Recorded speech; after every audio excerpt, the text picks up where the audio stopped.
Hi guys, welcome back to my channel. Today I'm going to show you how you can manage your notification on X or Twitter.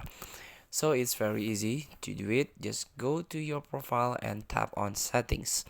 So you can scroll down and this is the notification options. Select the kinds of notification you get about your activities, interests and recommendations. You can tap it.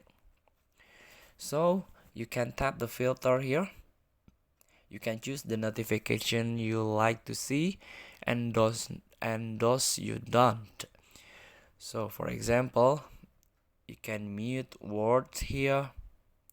When you mute word, you won't get any new notification for posts that include them or see posts with those words in your home timeline. So you got it.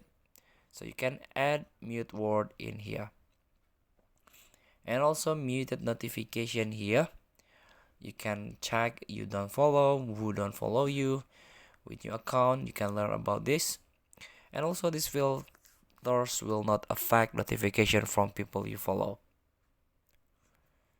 And also if you go back, you can select your preferences by notification type here. So feel free to try. Thank you for watching. Don't forget to comment, like and subscribe, and also click the like button below. See you in the next video.